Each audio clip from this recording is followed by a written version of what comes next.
Hello, we are live. We have just witnessed, to borrow our colleague Ben's words, Ipswich 0, Sunderland 1. And joining me to talk through all of the action, again, Seb Brown. We did Sunderland last time. I think we did the last one of these for Burton. Yeah, just before Christmas, yeah. Nothing to talk about. But let's not talk about the match. I think let's talk about the wider context, I think, because there's not a huge amount of action to discuss. Clearly, we want your comments, so please get involved. The more the merrier on the comments. I've got Twitter over here to one side. I am on Le Coach Est Party watch. But Seb, do we think it's not going to happen tonight, do we? I don't know. Wouldn't it be lovely if the phones just lit up now and, Ipswich Town of tonight parted company with Paul Lambert, etc., etc. It would give us all a massive, massive boost, but I'm not sure it'll happen. The circumstances of the game, obviously, we'll get into it a little bit with Jackson's indiscretions might be his excuse for tonight, and I guess he might live to fight another day at Crewe on Saturday before the axe is swung. The axe is swung. Let's have some comments over ITFC. It's time to go. Do you mean us or do you mean Paul Lambert? Well, that's the end.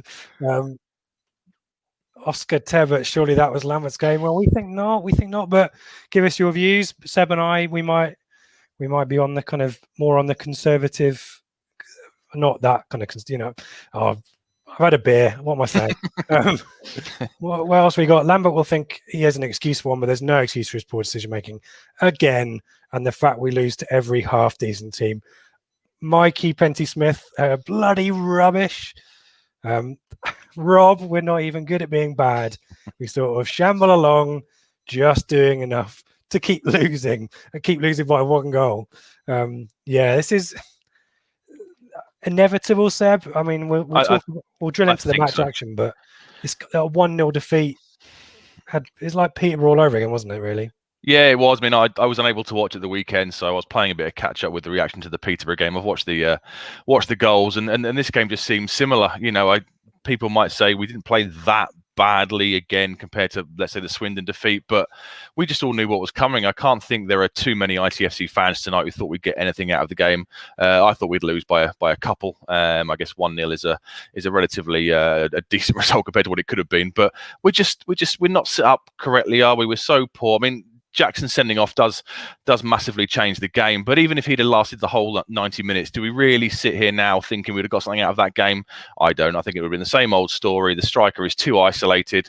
The midfield didn't get up in support of him. Awful tactics, rubbish subs, and we'll just sit here again going round and round and round and round like Groundhog Day.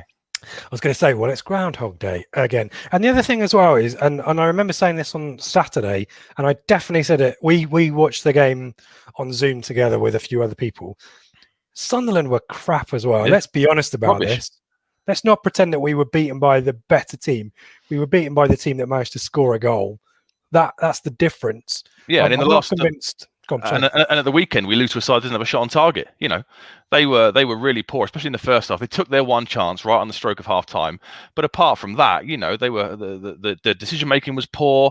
I didn't think they were anything special at all, which I guess explains why they're not up. With the likes of Hull and Lincoln at the very top. This is why they are sort of struggling towards the lower end of the playoff places. But they were nothing special at all. Peterborough nothing special at all on Saturday, and yet we sit here with 0 points.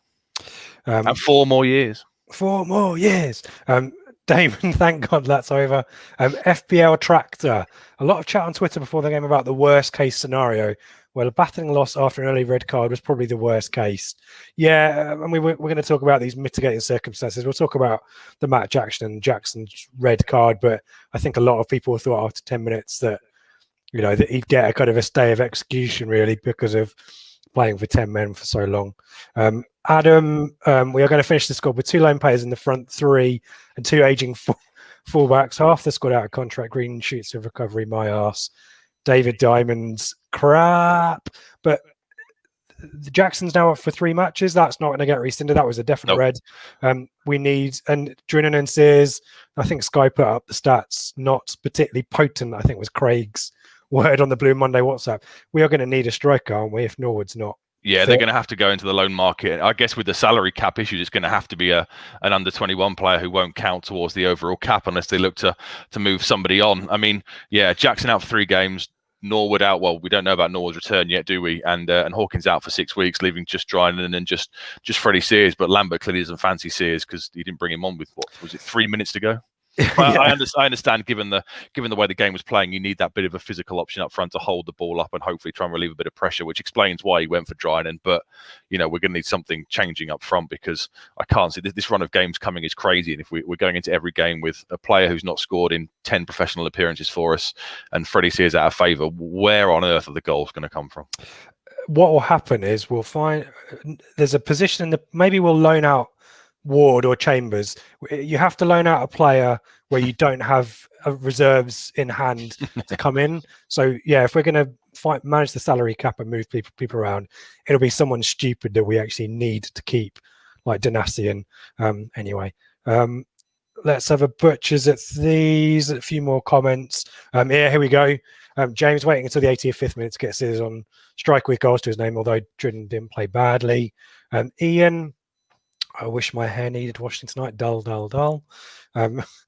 Damon's getting in all the Lambert bingo straight away.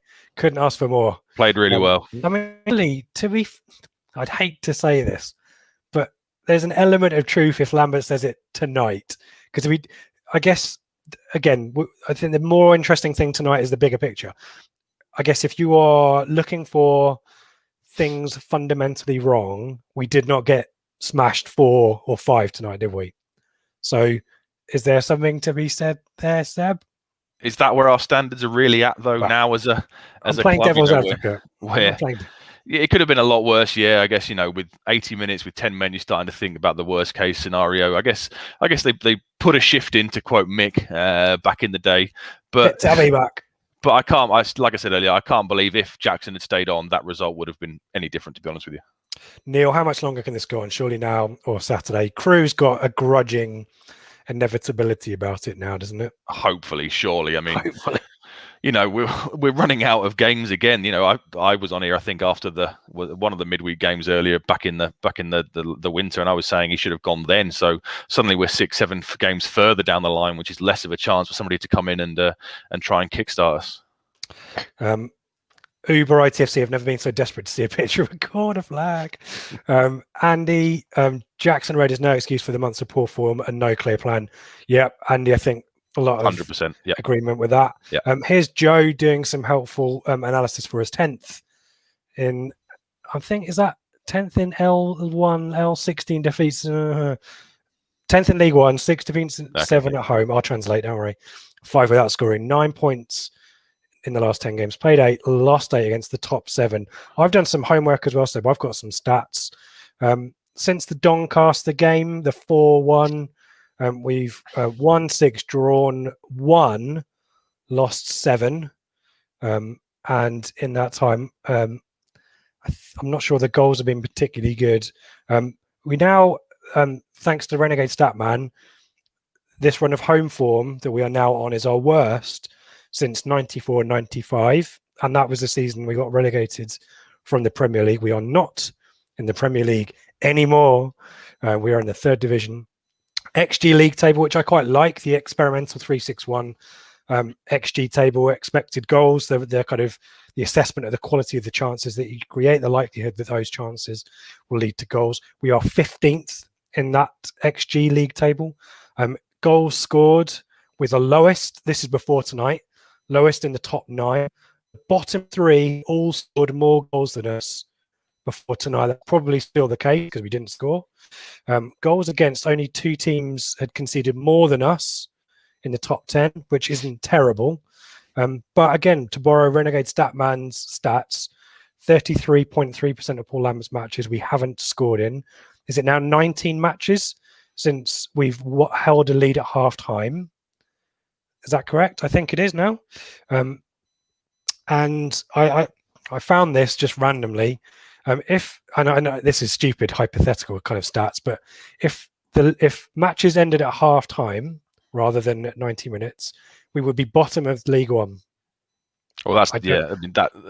I don't know what you can read into that, but Everything you've just said there, what other club in the world would keep the same manager in charge after, laying out all of those stats for us? I mean, it's not surprising. We're set up not to win games, which explains why so many games are 0-0 at half time. I saw another one that Statman put out on Twitter saying in the last 365 days, Ipswich Town have scored 4 first half goals at Portman Road, and 3 of those were in the Burton game or something along those lines. I appreciate there was a pandemic and we didn't play for 6 months or whatever, but that's still a very, very damning statistic.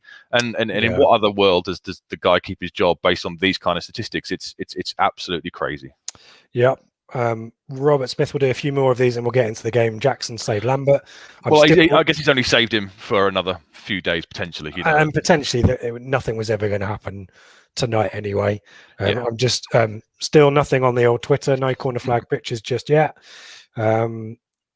Sully, lads, fine. Yep. Thank you.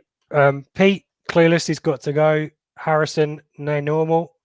It is normal now, though, isn't it? This is standard. It's the norm. It's the norm. No goal threat whatsoever, and this is what we've become now. Dave Gort, this is a useful kind of foresight for discussing the Sunderland goal. 2 young centre backs playing together worries me. They get pulled out of position too much. The other thing that should worry us, there are, I think, 3 at least at the moment. Enciala now injured, having come back from an injury. Nolan appeared to have gone off with an injury tonight. Norwood is already the same.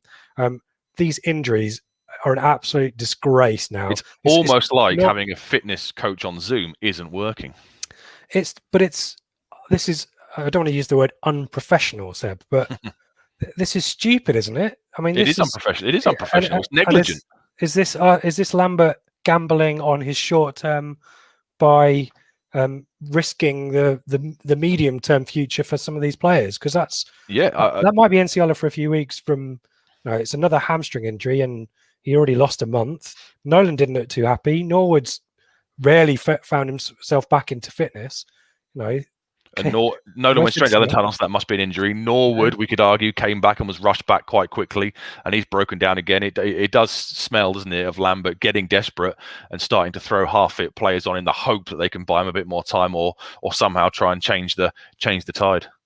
Joe adds, can't fault the commitment of the players in the last 3 games, showing proper professional pride. And to be fair to Lambert, he's not had a lot of luck in recent weeks, but it's so far past that. I think Joe's being fair and balanced and honest there, rather than that being sarcastic, because we know Joe's views on Lambert. But again, to go back to my point a few minutes ago, no one's turned us over. We're just poor, aren't we? We're just meh. We're just crap. We're poorly coached. We're not good enough. We lack quality, and we're not set up to win games. That's how you would sum us up at the moment, isn't it? Oliver G, even with a man down, we still should have offered more. Your thoughts on that, Seb? Sunderland got the best record.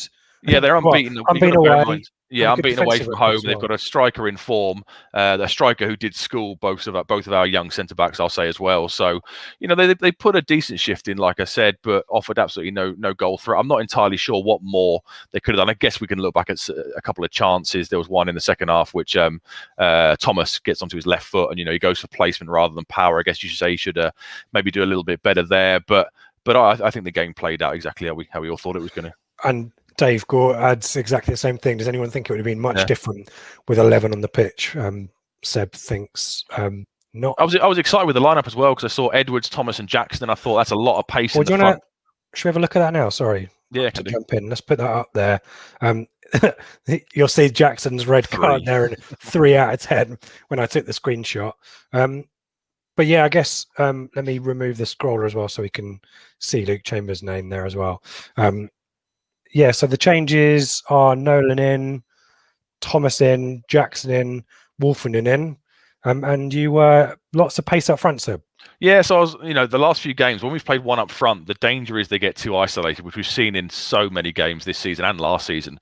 So seeing Edwards and Thomas, direct players, bit of pace, I was really, really hopeful they would look to get up in support of Jackson, and it would be more like a 4-3-3 rather than the sort of the 4-5-1 we've seen in recent weeks. But obviously we only got 10 minutes of seeing that before it all went wrong.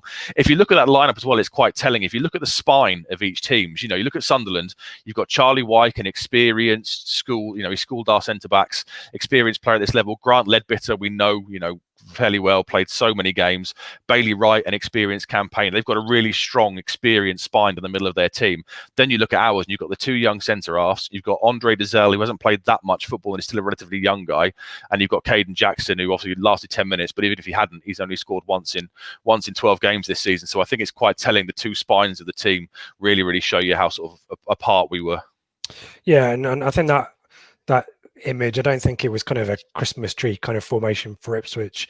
It did feel like Downs and Dezelle was sat, and the intention was that Nolan was going to push forward. Like it, didn't it? Yeah, in the first minute. I just don't think that this Dezelle, on paper, this Dezelle Downs midfield 2 should be really good, and I'm just not seeing it. It just, for me, doesn't work. So I was half expecting Nolan to come in for Dezelle and Bishop to keep his place. Give us your thoughts on that one. I'm just not sure. Yeah, I know what you mean. I mean, Dezelle's not played great the last couple of games, so I thought potentially he would come out of the firing line a little bit tonight. I thought Nolan would start for his energy, play the sort of the box to box role alongside Downs, and then you've got Bishop who can still make those forward runs and look to break the lines. I'm not entirely sure why. I guess Nolan is one of the fittest players at the club. We've seen that from his runs during lockdown and stuff. So I guess the idea was that he'd be the one who would keep breaking in support of Jackson along with the two wide men.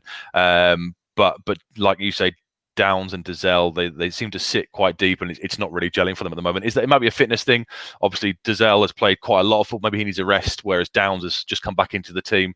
So it could be that they're not fully up to match speed yet. But if it was me, I would always look to have, if Bishop's fit, I'd always look to have him in that midfield, because he brings something to the side that the others don't. Hot off the press, Andy Warren is reporting that Paul Lambert described Caden Jackson's red card as a horrendous tackle. Why would you do that? Why would you get our hopes up like that? Why? At least he's talking to the East Anglian lot, I guess. That's that's true. I think he's kind of sticking two fingers out behind his hand as well. Let's briefly talk about the match action, because there isn't much really. 9 minutes, Seb. Conditions are not great. It's a slick. The pitch is looking pretty crap at the moment, isn't it, as well? Rainy, but this is high, and not only high, Jackson rakes his kind of studs down. Yeah. Is it Bailey Wright, isn't it? Yeah. Down his shin. Absolute no-brainer. There could be no complaints. I mean, but I actually missed it. I think I was on my phone or talking to you guys on the Zoom chat when it actually happened, and I saw Jackson's reaction. So I thought, he must be, he feels really hard done by. Let's see a replay. But once you see it, it's an absolute stonewall. It's high. It's the way it rakes down the shin as well. Yeah. It's a really nasty challenge, a fully deserved red card, and a really stupid thing to do. Is it frustration from him? He's not played a lot recently. He's not really in form this season. Is he too fired up, thinking I've got to prove a point to the manager? I've got my chance tonight. I need to make sure I take it. And maybe he's a little bit too excited and gets too carried away. But it's a really bad challenge and a really stupid thing to do. And now we're going to miss him. 3 games. The way the fixture list is piled at the moment, you're playing 3 games in a week, and you can go from being outskirts of the playoffs down to easily mid-table. And it's a big miss at the moment. It's happening at the moment. Sky put up a nice stat: fewest goal from set pieces, Ipswich Town, 3, and one of those was deflected against Burton as well, so it was a bit fortuitous. But 15, McGuinness, who scored that free kick, heads straight at the keeper. 37, Holy, weird kind of hand palm save away from Wyke, who... Yeah, he got a bit lucky there, didn't it? It didn't fall for them, thankfully. But kind of alarm bells that Wyke found space right in the middle of the penalty area.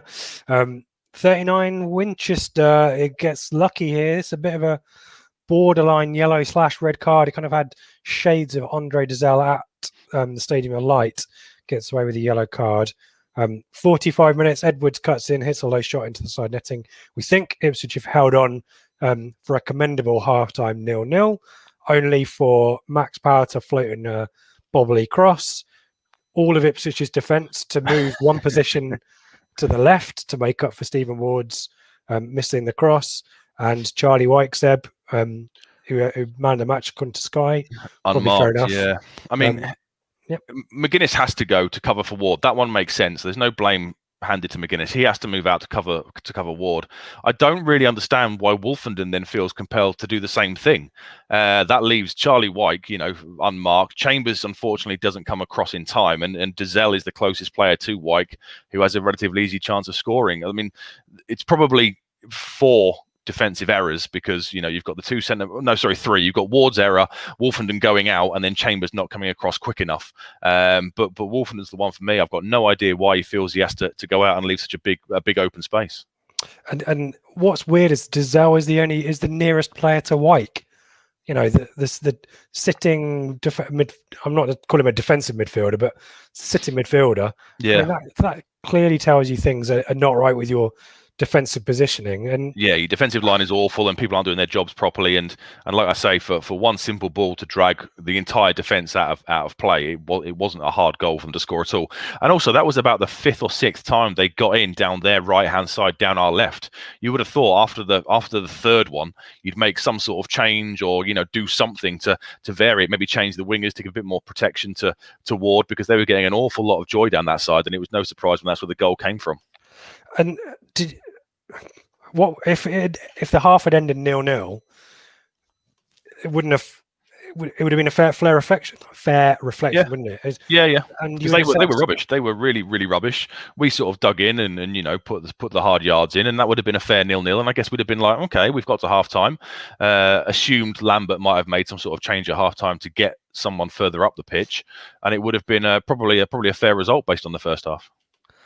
But peak Ipswich, on a half time as well. It's almost the cliche time for us to concede, isn't it? Right on the half time whistle. But we've been here before, and I think all of us on our Zoom call said game over, and so it proved. I mean, start of the second half, we've got a couple of early chances for Sunderland to try and double the lead straight away. I remember quite fired up, didn't they? I remember saying Leadbitter stood over this corner, and I'd already done something for the Roker report about. They asked me about Leadbitter as part of their pre-match build-up. They said, "What do you make of Grant Leadbitter still kind of contributing for Sunderland at the age of 35?" And I went, "Well, his game was never kind of about his physical attributes. He was, he's a sitting midfielder. Back in the day, he may have been a bit box to box, but he's all about spotting passes and taking crap set pieces. And he steps up and takes a crap set piece that doesn't beat the first man, only for the first man to be Chambers to slice it right into the path of Willis. But unfortunately, he can't get his shot away, and it kind of bobbles up and Holy catches it. Embleton, who's come on for Winchester at half time, he has a deflected effort that could have gone anywhere. But after that, I'm just talking about substitutions and yellow cards and free kicks. I guess 58, we need to talk about this chance for Luke Thomas. Fights the ball into him. And has he got too long to think about this, Seb? Maybe. I mean, the Dizelle picks him out and the ball's in the air for quite a long time. He sort of, it comes off the top of his shoulder, and then, you're thinking just hit it with power. He makes a bit of space for himself, does well to get the shot off, but it's, I think he needs to go for power there rather than placement. And then the follow-up as well, I think it's Dizelle running in, isn't it? Just hit it. But he takes the touch to try and then pull it back, but his touch is too heavy and he's getting crowded out by the Sunderland players. And it's just when you're down to 10 men and you're not creating anything at all, those kind of chances are absolutely vital. You simply have to take them, and if you don't, well then you're not gonna get any points from the game. That was the moment, wasn't it? And then and almost poetically, 60th minute, just 2 minutes later, McGeady gets in behind Chambers, crosses back, and I think it's O'Brien whose side foot just hits McGuinness. McGuinness is just that was very fortunate. Right in the way. That was very fortunate. That was 2-0. Yeah, that was very fortunate. And otherwise, we've got Drinnan colliding in the air with Bailey Wright, seemingly innocuous, but he's on the back. He must have lost some teeth or broken nose or something. It looked a bit nasty on the stretch of the blood, didn't it? And 72 minutes, Edwards gets the ball and cuts in, has Ward available to him but can't get the pass off and is tackled. 78, Sanderson overhits a back pass which looks like it's almost going in but never was going to go in. And that's pretty much it. There's a low shot from Gooch, there's a max power effort that goes over courtesy of deflection. 90 minutes, Dizelle has a floating free kick that doesn't do anything, and our continuing poor set pieces mean that we're not going to make much of that. And that's it, Seb, and that's full time. It just fizzles out, doesn't it? Yeah. And it's and the kind of feeling is meh, isn't it? And what kind of statement if you're Marcus Evans and you've got the EADT finally succumbing to kind of potentially the pressure of the local community and social media to question Lambert's future.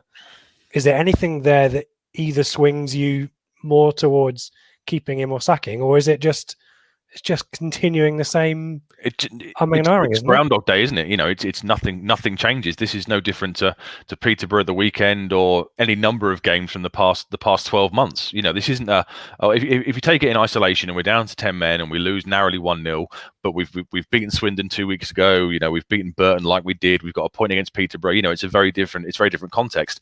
This is just 12 months of absolute crap form and no goal threat whatsoever. And yes, he's had injuries, and yes, COVID plays a part. And by the way, he doesn't look well on the touchline at all. He's all wrapped up with his scarf and stuff. So he doesn't look well in himself anyway.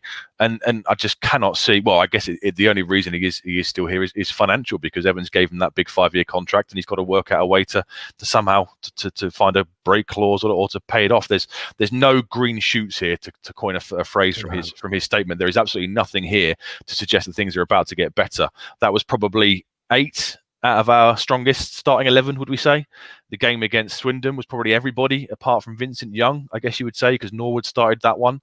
So, the players are now coming back from injury. He's had his investment in the 2 players that have joined. Okay, fair enough. He's unlucky because Harrop is now out for 10 days, which means probably 3 games given this hectic period. But he's had his investment. The injured players are coming back, and it's making no difference whatsoever. We are still set up badly. We are still crap at set pieces. We do not defend properly. We have aging fullbacks who cannot go for 90 minutes, etc., etc., etc. Nothing is changing. It's just bizarre. I don't know what Evans, other than financial, there can be no reason why Evans hasn't acted already.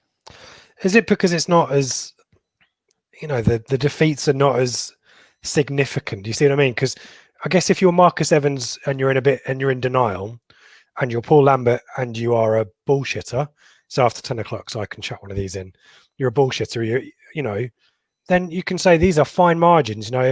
If Mark McGuinness doesn't fling his boot at that cross against Peterborough, then we maybe get a point, and a point against Peterborough is not bad.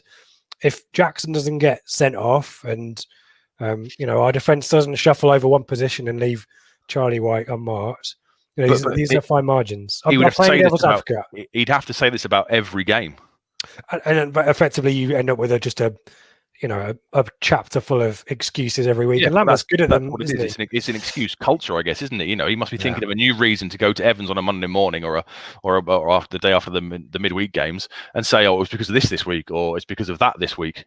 He at some point, Evans has to realise and just think to himself, this has been 12 months of crap form. If you look at his percent, apart from the start of last season, it's now, 2 years and 3 months, probably 27 months maybe, of just terrible percentage of wins and stuff. It's a really, really poor. Well, I think he's the worst Ipswich Town manager of all time, other than Paul Hurst, isn't he, in terms of a win percentage?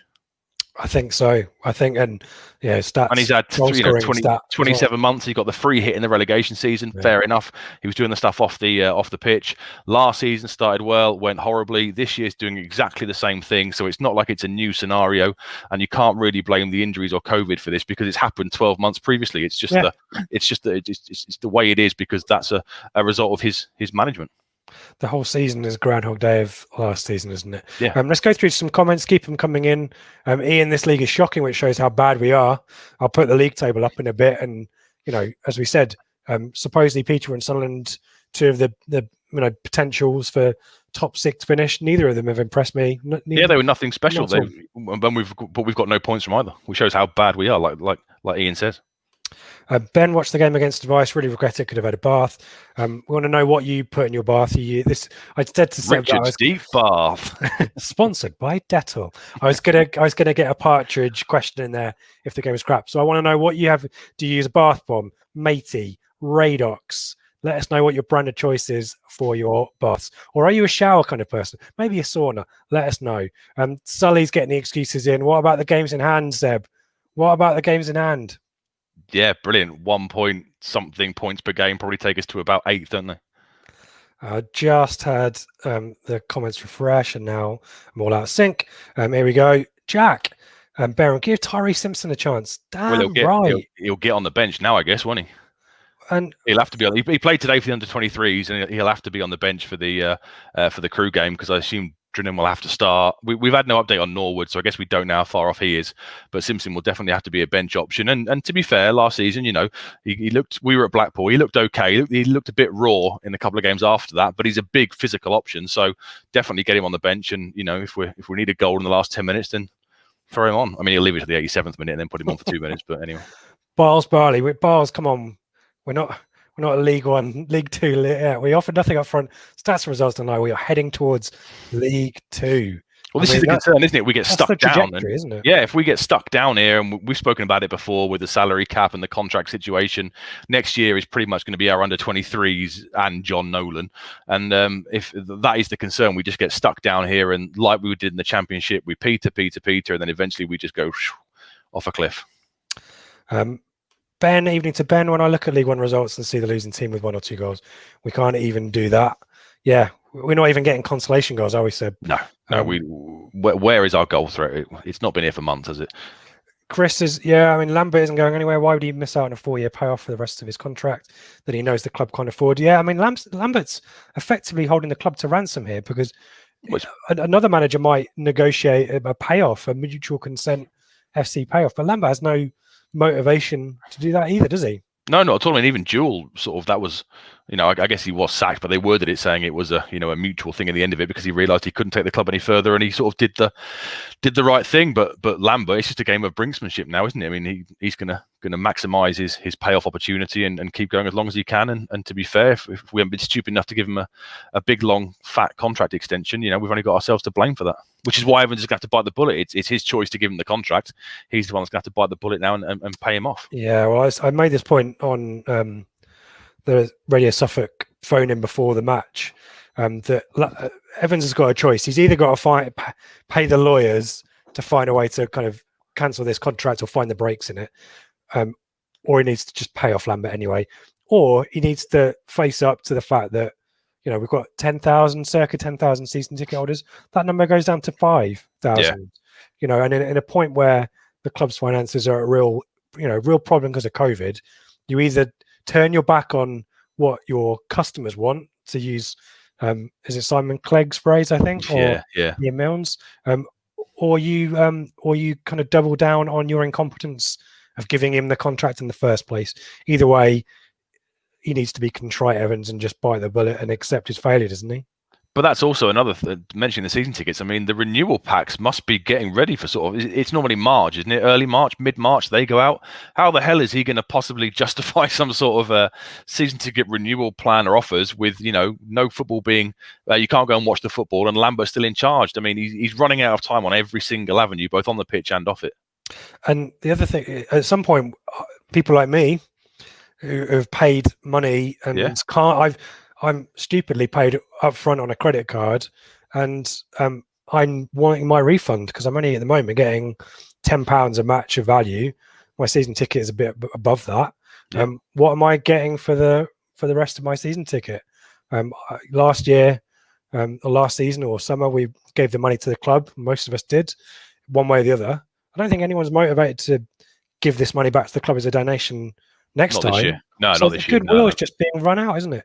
Yeah. Nicky, I live away from Ipswich, so it's always great to see Town on TV, but it was so disappointing when we were on Trent and I knew we were beaten. Rather than see us, perhaps. I just don't think you can bring any striker on at the moment. The way we play, I think I joked to someone on Twitter, you could stick Donassi up front if you wanted to. It would make no difference to the amount of chances we create. They're so refreshing. It's playing a lowly. There's going to be nothing tonight. We're getting too excited. There'll be nothing at all tonight. He's done the post match. He wouldn't have done the post match if he was going, would he? I think he'd have been called straight upstairs to Lambert to Evans' office, presumably, I think this is legit. I don't follow him on Twitter, but Caden Jackson's apparently he's apologised. I'd take full accountability for what happened tonight. I've cost the boys the 3 points in what was a massive game, and for that I apologise. There was no malice intended on my behalf, but I'm aware it's nowhere good enough, and I'll do my utmost to put it right ASAP. Yeah, but I saw that he has apologised, and quite rightly, because it was an awful challenge.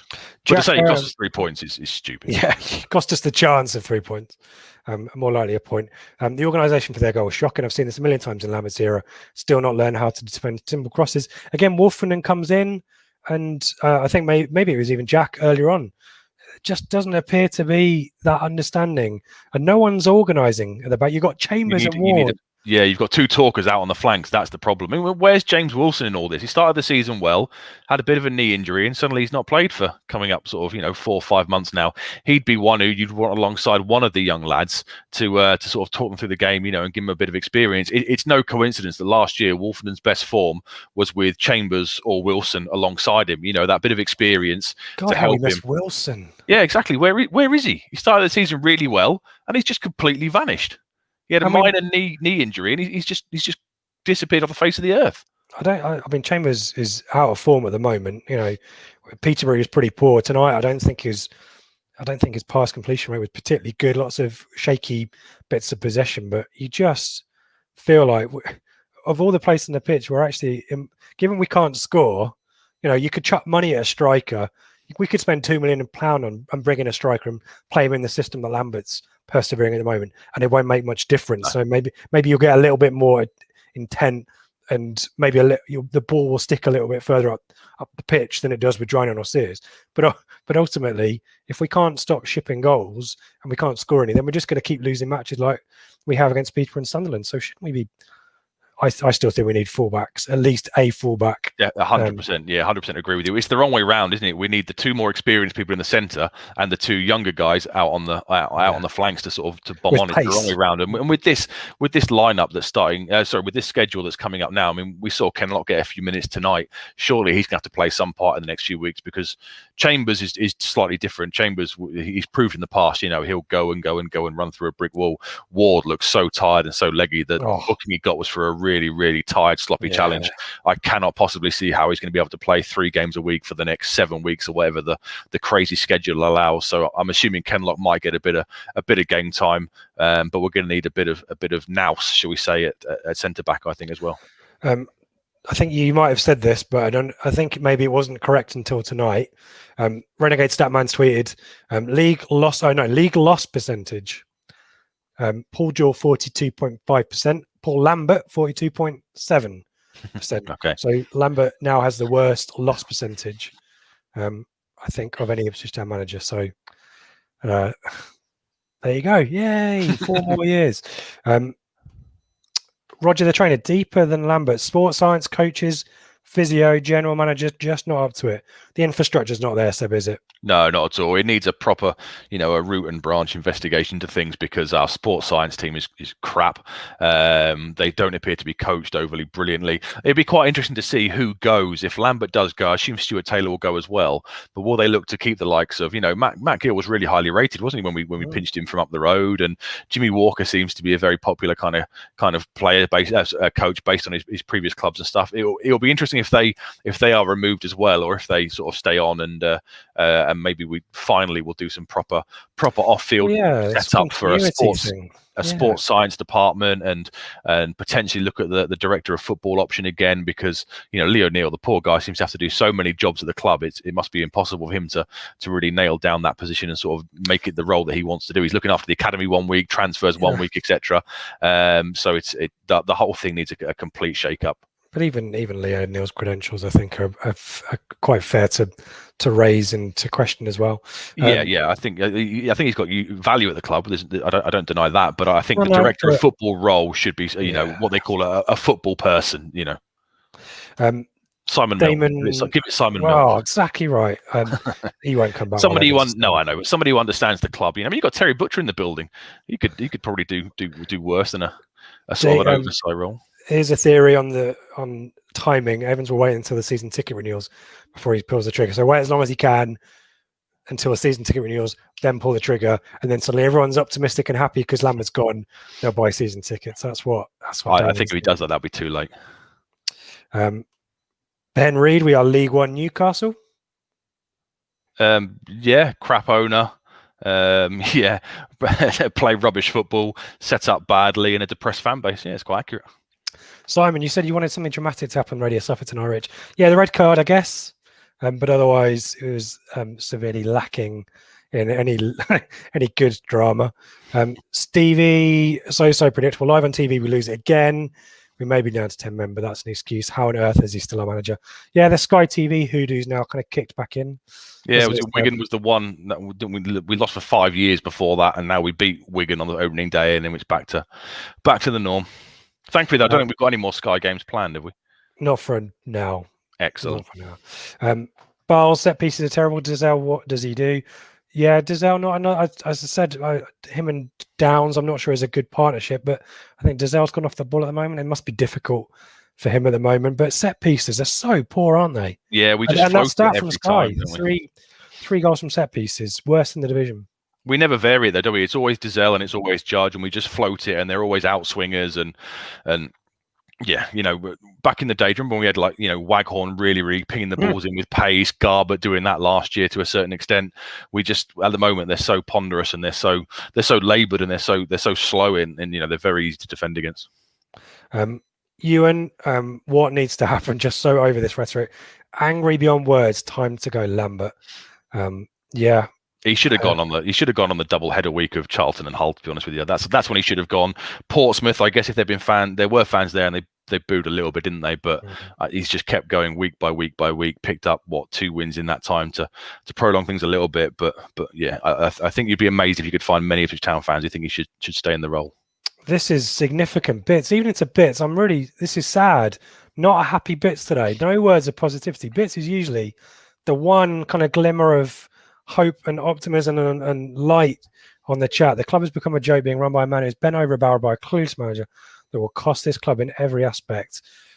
Welcome to the miserable side of the fence, I guess, Bits, and hopefully something will happen soon that gives us cause for optimism, because of all of the people contributing, we want you to try and find those kind of little glimpses of light. Sean Young, club needs gutting top to bottom, Operation Reset.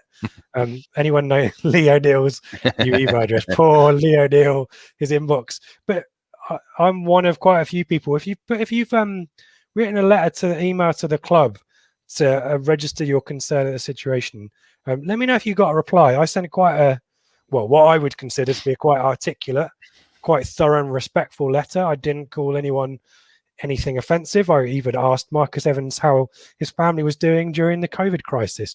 So I started it politely, but no acknowledgement, no word at all back. No, I think I got a... Did you get a generic, like, we've received your letter? And we'll pass it on to the relevant department. Well, the relevant department haven't spoken back to me and acknowledged my feedback. And I sent that in, I think it was November, late November. As early as then, nothing. So that's how much people care. So I can give you Leo Neal's email address, Sean, but not that I have it. But don't expect a reply. It goes in that special mailbox that you told me to put the emails from the season ticket holders in, Seb. Daryl Jones making a really important morning, Daryl. Yeah, I guess. Yeah, no, it'd be early, about 5 o'clock, wasn't it? Joe is nothing but, if not fair. Yeah. It does what it says on the tin. Exactly right. Spot on. Jordan, I generally think I dislike Lambert more now than I did when he was. Brilliant. Yeah, I had not considered that angle before, but yeah, that's yeah. Alex, evening to Alex Blagona. You say no one's turning us over. We didn't get turned over when we got relegated from the Championship. Quite right. All I'm doing is playing devil's advocate, by the way. I'm just stirring the pot. I'm riling you all up. I'm getting Seb angry, which is easier said than done. But yeah, it's a fair point. We're always just slightly above properly crap. We're useless, aren't we? Well, no, we are properly crap. No, we are properly crap. We're definitely clueless. Properly crap. Peter's word. We're 10th in League One. We are crap. Leaf. Hello to Leaf. Remember Leaf back in the day? Oh yeah. Will a managerial change realistic spark enough of a rival? Has the season gone? No, I think there is still time. There's Crew on Saturday is halfway through the season, isn't it? So that's 23 games in. So that's half a season to go, which is 70 odd points to play for. And I genuinely think if a manager who sets the team up properly, who coaches them properly, who looks at a proper sports science division, could easily turn this around. I don't think it's too late, because even given how crap we have been since the start of November time, I've not seen the up to date league table. I don't know how many points we are off the playoffs, but we're not out of touch considerably yet at the moment. I think somebody coming in with a bit of organisation and a bit of just a bit of to energise the place, shall we say? I think they could turn it around quite quickly. Pete, Frank Lampard. Yeah, no, he had his chance. Who's 2018. And he turned us down. So we don't want sloppy seconds. No. I was always a big Paul Cook fan. He was my preference. However, having seen the stuff that I think Joe and Luke have put on the message forum and on Twitter, the video clips of the Cowleys when they talk about taking over Lincoln, and you watch that, and it's just us. They're talking about a club that's drifted away and blah blah etc.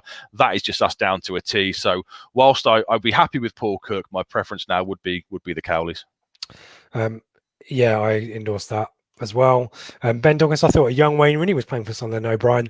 Then he shot wide badly. Maybe he'd do a job as a manager, perhaps. Who knows? Ian Peters, thousands of average fielders, no fit strikers. How will we ever score? Yeah, we'll get a penalty at some point, I assume. We've not had a penalty this season, I don't think. So at some point we might get a penalty and we'll score it. But apart from that, yeah, with the current service going on, you could put Aubameyang or Harry Kane up front and we still wouldn't score any goals. Chris, 1 year ago tonight, we were top of the league. We'll take your word for that, Chris, but that sounds about right. It was, yeah. It was after the Lincoln game, wasn't it? We beat Lincoln at Portman Road and we went top of the league and we suddenly thought to ourselves, here we go. And then the next game was the Peterborough 4-1 and then we all know what happened after that. Yeah. This year we move into February from a much lower base. Yeah, we do. Ross, the game was lost today because of the makeup of the back four. Yeah, I mean, there's something to be said for the defence tonight, costing us a point, maybe. Yeah, but then what alternatives has he got? He's loaned out Danassian. So what other choices are there? I guess maybe Ken Lock in for Ward, but there's not a lot he can do. No, and if you're going to injure Nsiala, then what do you expect? I cannot, Bob. I cannot remember us being this bad at home in my 40 years as a Town fan. I guess that is. Yeah, I have utter sympathy for anyone who has seen us in the Robson era. Yeah, even the Burley era. Joe Royal era. Yeah, it hurts, doesn't it? Now it's starting to hurt. What else have we got here? Do we have still time to offload Jackson Hughes, a judge in exchange for a striker? Not that anyone.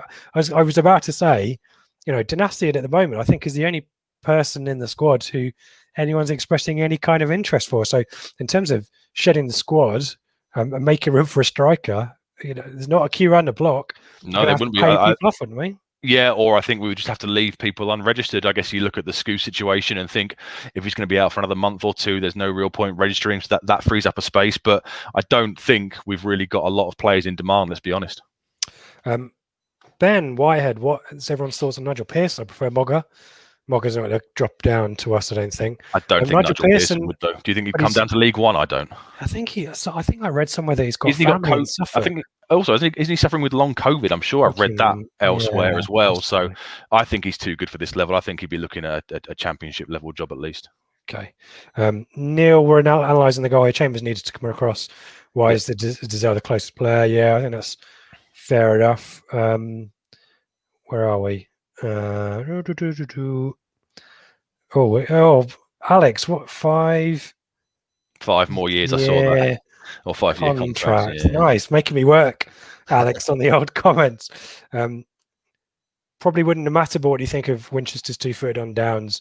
We briefly mentioned this. I thought this was no worse than it was like Dizelle's. It was like, up at Sunderland, wasn't it? It was the same kind of challenge. So I think he was a little bit lucky there, but it would have made a difference.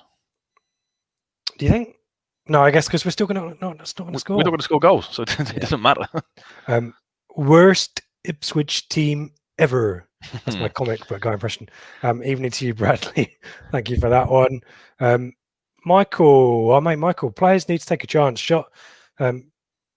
Shoot, stop this second touch as this goes. Yeah, I might translate that and reword that, Michael, if that's all right. But yeah, Thomas's big chance, and I think he had a sight in the first half as well, just goes because he wants another touch, doesn't he? He wants to set the ball. It's almost how we pass. It's always really purposeful, really overthought.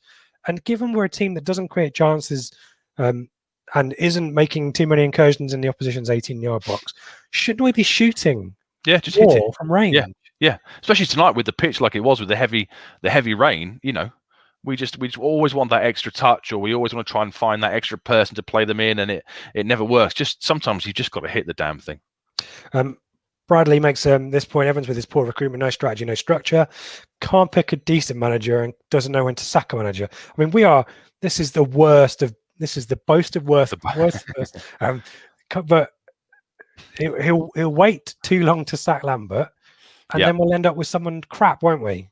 Well, I guess the good thing is, whenever he sacks somebody, we don't normally have to wait too long. He normally sounds out replacements before, Paul doesn't Hurst. he? So, what? Wait 2 months for Paul Hurst. No, but yeah, okay. But when he sacked Jewell, Mick's in. When he sacks Jim, Keane's in. When he sacks Hurst, Lambert's in. You know, we don't normally have to wait around too much. So you would like to think we're not going into this blind. Hopefully, he's talking. Season, He's talking to people now, obviously, and he's ready to go with whoever the replacement is going to be. But you have to say, I mean, he's made one good appointment. Mick Mick did what he was meant to do when he came in. So one out of this will be his 6th, 7th appointment, and a success rate of 1 out of those isn't exactly great, is it? No, I'm just trying to. Here we go. Chris Lammer just told Sky Sports we have no room to move for a striker due to the salary cap. If we do, it'll be a youngster and a gamble. We all knew it. But great, yeah. Well, so you do. You've got to leave somebody out. You know, there are options. You don't have to register every senior player. You could look at a situation and look at an Emir Hughes or look at a Cole Skuse and think to yourself, am I going to get more value getting a striker in and replacing one of those two guys? Probably yes. Joe, if my auntie had bollocks, she'd be my uncle. Excuses don't matter. Look at the league table and the stats. Every other team has their excuses. Yep. I think we're all just I guess I need to stop. I'm like the BBC, but the crap version of the BBC, trying to provide balance. You know, when there's a debate about climate change and they get a climate denier to try and argue the opposite side. I think, you know, statistically, as Joe says, there is no hiding from the fact that Lambert in any other club loses his job. Yeah, but 6 months ago, it wouldn't even be at this stage, would it? You know, he'd have been gone probably after. Well, COVID, I guess, saved him, but he'd have been gone back in November. We'll skip through these quickly, Seb. So I'll try and bring you in if give us a few words and bits and pieces. But if we want to drill into one, then we can do. But we'll skip through. We've got a lot of these people still hanging with us, even as well after 10:30 on a school night. So thank you everyone for hanging in there. Blue Peckham, Paul Cook not doing the Sky Punditry tonight. Could this mean he's waiting in the wings? Maybe. Fluffy Primrose, haven't had a bath in 20 years. Hope you had some kind of bath or shower situation, or what other regimen. Let us know. Anthony, I save up my bath in tears. I think that means, plenty. Or overflowing, with that. This is a good one. Put Lambert on gardening leave. Yeah, I mean, you don't have to pay him up front. You know, if you've got to negotiate a payoff, you can just keep paying him monthly or whatever it is. You know, you haven't got to suddenly find £1 million or 1.5 million quid to pay him off. You know, stick him on gardening leave, and he can go and join Jim Henry. Freya, Sky Sports presenter asked Paul Lambert why he's still here. I'll take your word for that, Freya. That's the question that we all want to ask, though. Yeah. What are you getting out of this? Paul Straw, I noticed this too. Lee Catmull constantly check his ACCA every time he spoke as a pundit. I think it's more because Lee Catmull was checking. I thought he was checking notes. I presume so. Yeah. I see. He wrote down maybe some really excellent comments, and it's like, it's not that our greatest strength is never failing. Are you reading this? It's that we rise every time we fall. If we're all looking in the same direction, all we've got to do is keep on walking. Neil Perks, it's not the games in hand, it's the points on the board. The gap to the top 6 is widening. The gap to the top 8 as well. Shall I put the league table up very quickly just to... Yeah, let's see it. Let's see it up to date just to depress ourselves further. Thanks for that. Oh, let me remove some comments as well. Come on, Rich, get involved. He's fallen apart. We're now 5 points off the playoffs, albeit with 3 games in hand over Charlton. And look at the record as well. Yeah. And Crew lost tonight. Look at the goals, 26 goals. That's by far, the least in the entire top half of the table. That's crap. Yeah, I told you. Yeah, that was my stat.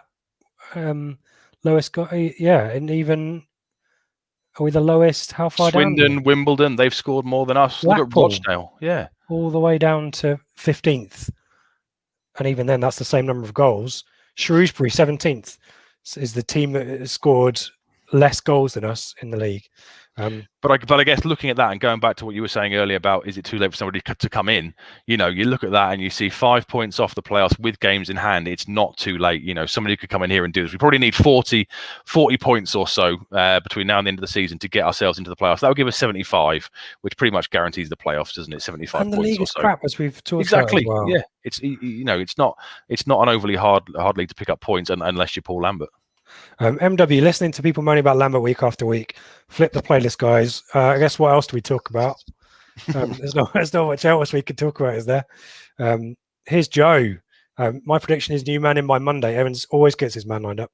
Lambert to go after Crew and sacked Monday. Yeah, because then you've got a free week, haven't you? The game that was meant to be next Tuesday has now been moved, hasn't it? So you get a free week for the new guy to get on the training field with them and hopefully get some instructions across. Joe with the insider information. Wilson had already fallen out with Lambert and we sent to the 23s before he got injured back training on Monday. Okay. Oscar, we can't afford to sack or keep Lambert. Yeah, we are. Evans is painting himself into a corner, as we keep saying. Here's Ian. Wilson is hiding on a lampshade in the corner of the dressing room, hoping nobody sees him. Yep. Mick did his post-match. This is from Bob. Mick did his post-match interview against Barnsley and left. I think that means. No such luck tonight by the look of it. Still refreshing the Twitter feed. Nothing. It won't happen tonight, will it? Bits deal has to be reached. Klug until the end of the season. Just needs misery to end and regroup. I quite like the idea. If give it to Klug, give it to Dyer. Dyer and Butcher would do for me.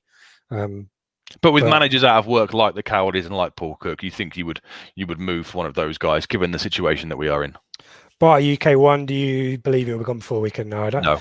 I think he might be gone before Monday, but I think Joe's fair enough. And yeah, especially what would be terrible is like a 0-0. Do you think a 0-0 against Crew is still enough for Evans to act? No, I don't think so. If he wins, I guess he might get another week at it, maybe. But any more drop points? If you think all the rumours and I think the Kings of Anglia guys were saying that these 3 games were being taken as make or break kind of time for him. So he's had lost 1 Peterborough, lost 2 Sunderland. Surely he has to get 3 points against Crew. Otherwise, you're talking 1 point out of a possible 9 against promotion rivals in and around the playoffs. So hopefully we'll get about 6:30 on Saturday night. Would be lovely to get the breaking news tweet.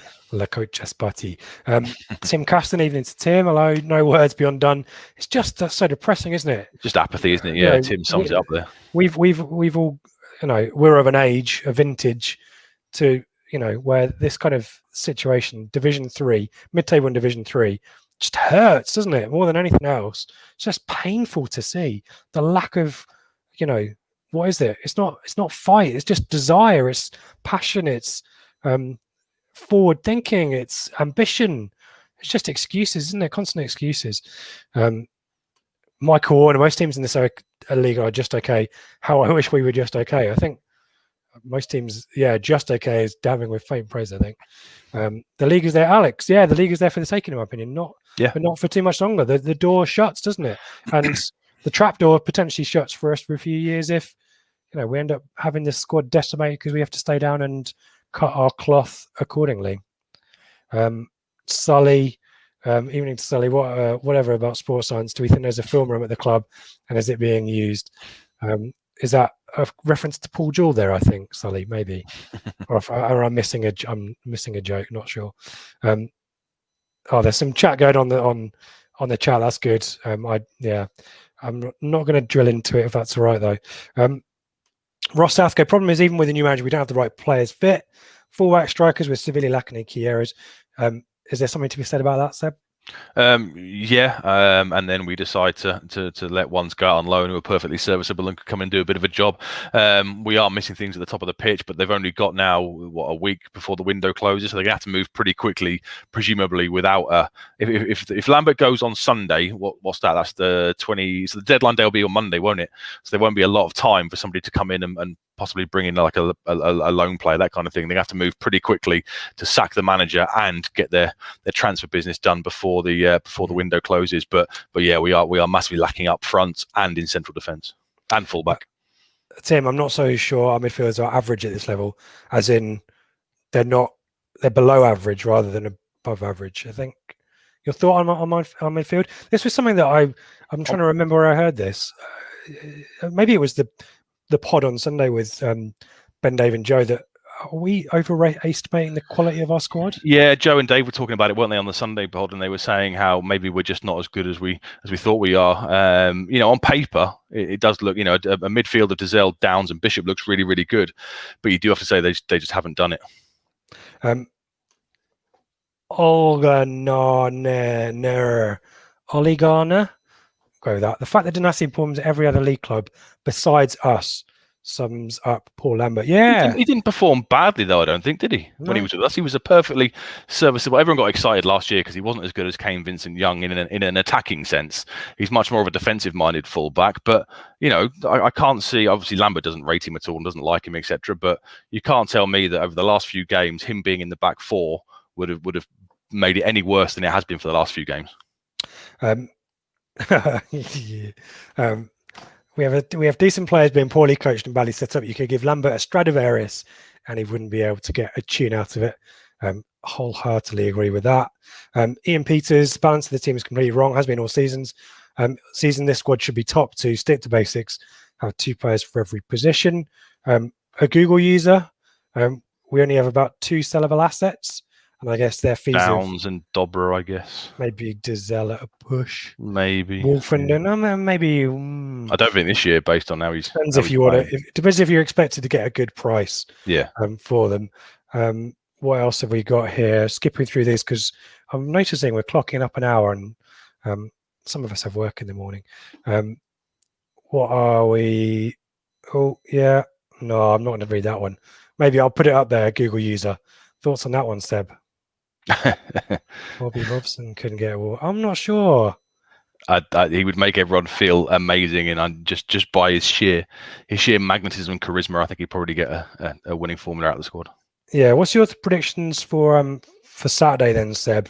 Let's start to wrap things up a little bit. Any predictions for Crew? Crew lost tonight. They lost. Was it 4-1? Didn't they, to Gillingham tonight? So. And then along came Ipswich. So we all know what's coming. Yeah. They'll bounce back comfortably. I can't see where the goals are going to come from. If we assume Norwood is still out, then it's going to be Drinnen up front as the lone striker. Harrop still can't play in that one because he's still in his quarantine period. So I could see another 1-0 defeat or maybe a 2-0 defeat. I just don't know where we're going to score. Yeah, I'm just checking. Why can't I see the results? I think they lost 4-1 to Gillingham tonight. I'm really sure I saw it pop up and I thought, oh, brilliant. There'll be a confidence low for Saturday, but obviously they'll just bounce back. Yeah, 4-1, correct. Yeah. Yeah. I'm just looking through this just to check the stats on it. Crew had the most possession, the most shots. It looks like maybe that one was a little bit harsh on Crew, perhaps. But I was impressed with them when they played down here. They were a really good side. Well, yeah, and that's our only win against the top 8 team, and it was a really undeserved win. Hawkins got it from a corner, didn't he? But they were a good looking side, and I could see them beating us on Saturday. I can't see us winning. I cannot see us winning there. Maybe, I guess, if they've taken a bit of a battering tonight and their confidence is low, maybe we'll do a 0-0 draw. But I cannot see us winning there. And surely any result other than a victory has to result in him going. Just want to check this one here. Does that performance tonight dispel the rumour that he's lost the dressing room? They did dig in when it would have been just easy to call it in. Professional pride would, ensure that they don't want to just throw the towel in after 10 minutes. I don't know if he's lost the dressing room. I mean, they were talking about the mutinies, weren't they, and stuff. But I think certain people, it's quite obvious. Certain players and stuff have issues with Lambert and vice versa. James is suggesting Shefki and Pablo just for the bants.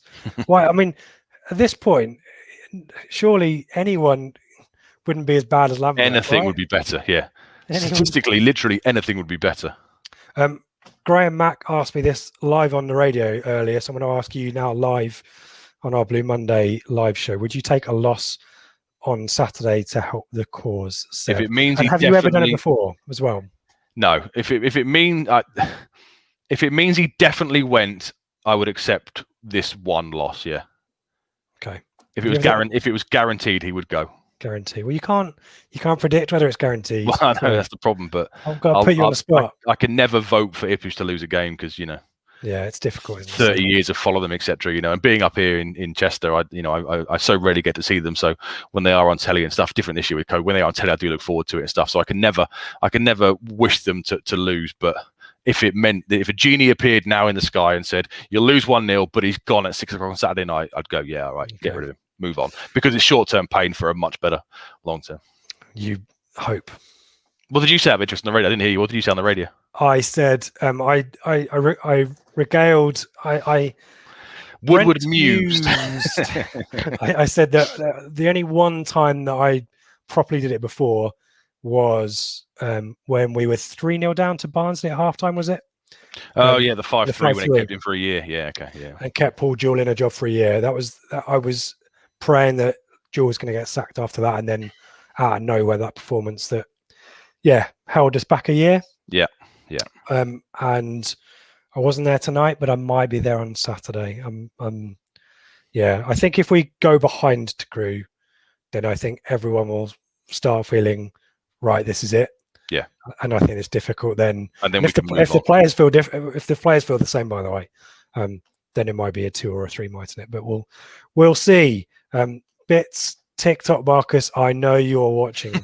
Yeah, maybe he's a Google user. Maybe that's Marcus Evans. Is he one of the thumbs up? No, he isn't. Thank you to Paul Strutt and Crimbo Clayton, though. Thank you for giving us your thumbs up there. Just to sign off some plugs, Seb, where can we find you on Twitter? At BrownS08. At BrownS08. At Ipswich is where you can find me. All of our Blue Monday details are scrolling along as the bottom as they usually do, but you can still find Sunday show with probably apart from us two, maybe the best 3 members of the pod team behind me, and then Mikey and I'm revealing too much. A really good pod show though on this week with Ben, Dave and Joe, just analysing Peterborough and trying to make sense of stuff in a similar fashion that we have tonight. On Sunday, we will be recording and making sense of whatever has happened to Crewe. It's going to be a hosts special. Ben will be back along with me and Mikey. We're going to give Joe the week off because he's earned it. So keep a lookout for that. Give us a follow and all of your subscriptions on YouTube, Instagram, podcast is available on Apple, on Google, on Spotify, on Acast. You can find us all over the place. Thank you so much for your chats and your thumbs up and contributing. And I guess I will sign off by saying that we are one fixture closer to when Paul Lambert leaves Ipswich. Seb, I'll let you say the final word. 4 more years.